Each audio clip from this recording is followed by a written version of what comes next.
All right, today it's story time, business story time with Uncle Diego. Every day when I drive here to my office, I drive past this roadside business, and it drives me crazy. I respect what they're doing, but as you'll learn in this video, it's chaos. First, they level the land. They build a few sheds and they start selling coffee out of the shed. Then they add bread and they resell vegetables and they have like garage sale products and then they start collecting compost. They bought these cheap greenhouses on Amazon and now they're building a barn. And every time I drive by, there's one thing that I never see outside of that business. There's more business, but the one thing's missing: customers. Honey, bread, jam, coffee, vegetables, junk. No one's buying any of it. This is a common trap in small farm businesses. Sell everything to everyone, and the result is you sell nothing to anyone. Your business isn't for everyone. Not everybody wants your stuff. You have to find a niche, you have to find a specific market to sell your niche product to, and you have to own it. You try and paint a wide swath, and you will fail. And I can tell you from after a decade of talking to farmers, I can see that this pattern comes up time after time. Let's look at this roadside business. On the surface, it looks like a hustle. The person is obviously working hard, so no disrespect there. They're just working hard, I think, at the wrong things. They're adding products, they're adding a ton of infrastructure, they're always building something. I can tell that this person is totally into building the business. Maybe that's even the wrong one. Playing business is maybe the way to say it. They're doing signage, they're exploring products, they're putting in infrastructure. And that stuff's all fun because it's instant reward. If I put up a sign that says I sell coffee and I buy the equipment to sell coffee, it feels like I've made progress, but I actually haven't sold any coffee. So we have to step back and ask one question. Who are we doing this for?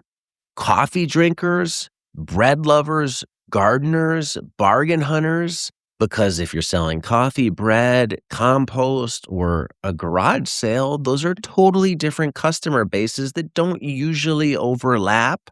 When you're trying to serve all those people, you don't serve any of them well enough to earn their loyalty.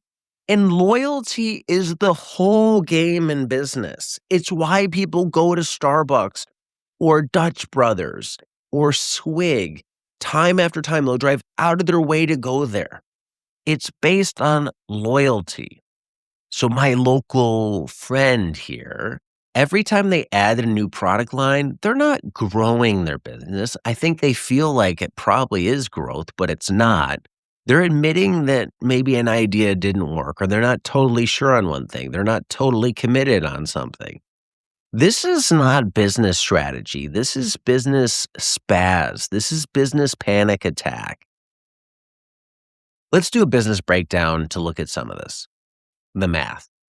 Every new product line comes with complexity. I can tell you that from running a retail business. If I want to sell something new, it's one thing to want to do it and even to buy it to resell it. It's a totally other thing to execute, because it's going to cost time, money, attention.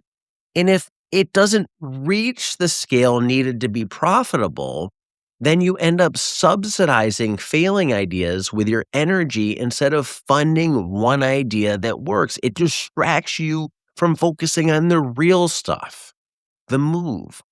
Before adding anything new to your business, ask yourself, is this the best use of the next dollar in the next hour? If your current product isn't selling, adding a second product won't fix the first one. The mindset. Adding products feels like progress, but real progress comes from making a product so good that customers seek you out for it. Doing more doesn't equate to success. And that's hard to realize until you go through it and fail. Once you've done it enough, and trust me, I have, I realize it. More doesn't mean success. More often means we're distracting ourselves from success. So I have a guy with this junk business down the road, and I want to contrast him to these other micro businesses that I see on the way to work too. There are a lot of small Mexican owned roadside businesses in my area of Southern California. Tamale stands, fruit cup cart, a woman selling ice cream bars out of a cooler, a woman selling flowers.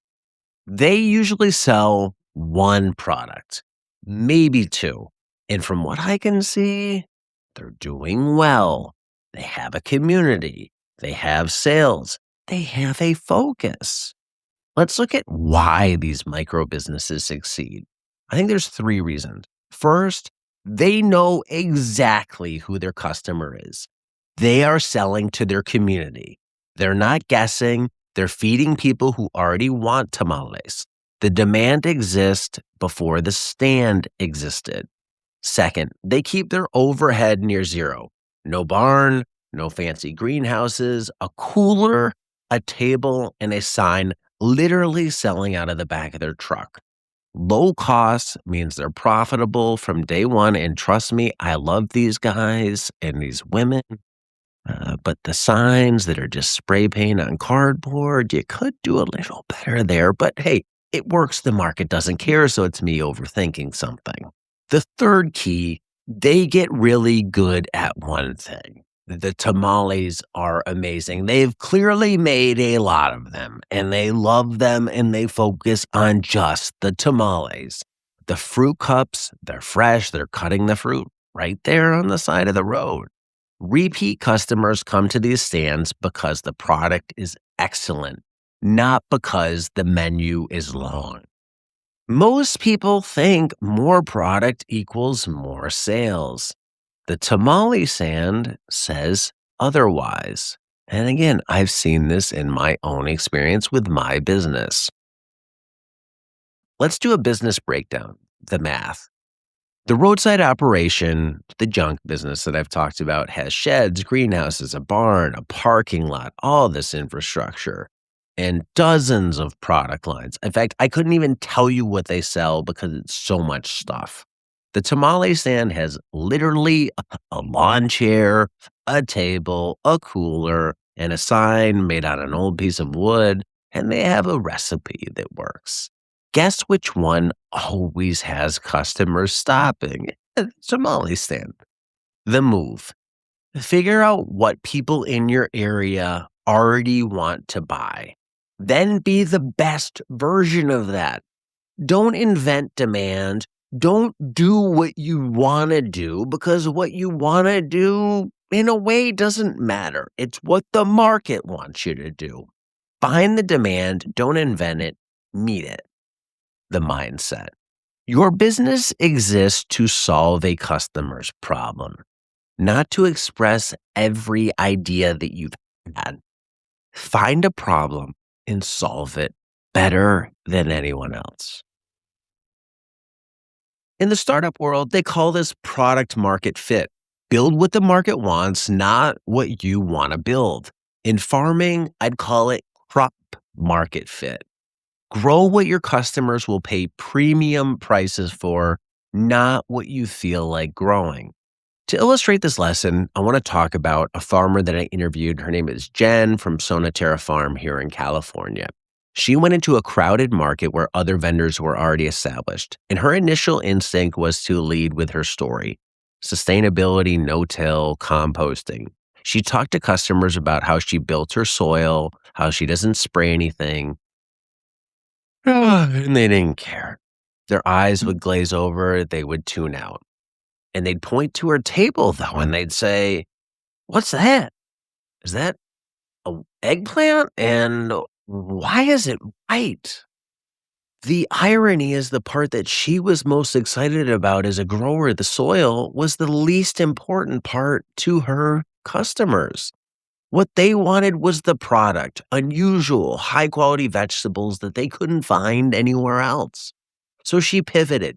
She leaned into unique cultivars. She curated her displays to look high end. She focused her energy on being the booth where foodies lined up before the market even opened. She didn't try and be everything. She didn't try and to be JAF, just another farmer. She carved out a niche within a crowded market, and the customers came to her.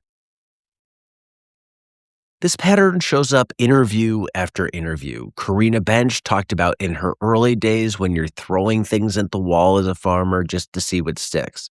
You don't know who your customer is yet. You don't know what they want. But over time, you start to see patterns. You notice who keeps coming back. You learn what they value. And when you stop guessing and start building around those people, things take off. Jenny Quiner from Dog Patch Urban Gardens in Iowa put it this simply: if nobody wants to buy it, what's the point? She expanded into value added products, but only after doing market research. She found a gap and confirmed demand, not a whim, not because she saw somebody else doing it. And somebody like Joel Salatin, who's a hero in this space, he said it best: do one thing well first. Simple advice, and almost nobody follows it. It's hard for me to follow it. We all want to do a bunch, but if we just focused on one thing and did it really well, I truly think that's how you become elite, world class, top 1%, however you want to phrase it. If you try and do it all, you're going to be where most people are, and that's in the middle, the maps. You don't want to be there. That's not where businesses go to thrive. That's where they go to maybe survive. Let's do a business breakdown, the math. If you have 10 product lines and none of them generate enough revenue to justify the time you spend on them, then cutting down to 2 or 3, it doesn't shrink your business, it concentrates it, your energy, your time, your money, so it can actually pay off. The move. This week, list every product or service your farm offers. Circle the 2 that generate the most revenue per hour of your time. Ask yourself honestly, what would happen if you only sold these 2 products? Would your life change? Would your business change? The mindset. Cutting products doesn't mean you're giving up. It means you're choosing to win where you can actually win. So how do you avoid the everything trap? 3 questions. Ask them before you add anything to your business. 1, is someone already asking for this?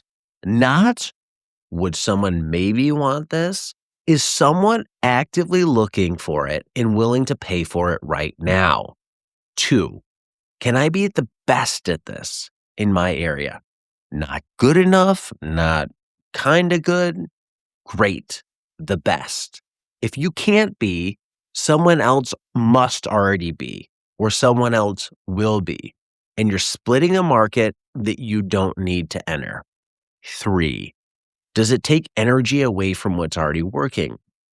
The most dangerous thing about a new idea isn't that it could fail, it's that it's just successful enough to distract you from the thing that was already making you a ton of money.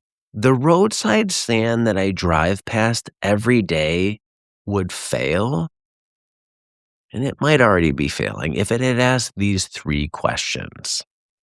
Here's what it comes down to. The businesses that struggle, they're not lazy. They're often the opposite. They're overly ambitious. They work harder than anyone.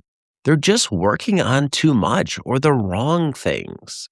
And the businesses that win, whether they're the tamale cart or a micro farm at a farmer's market, they figured out one thing that their customers wanted. And they got really, really good, elite at delivering that one product. Don't try to sell everything to everyone. Sell one thing to the right person better than anyone else. Now, go build a farm business, not just a farm. And I'll see you in the next one. I'm Diego, Diego. If you enjoyed this video, hit subscribe, hit like, leave a comment below, hopefully a nice one. With that, be nice, be thankful, and do the work.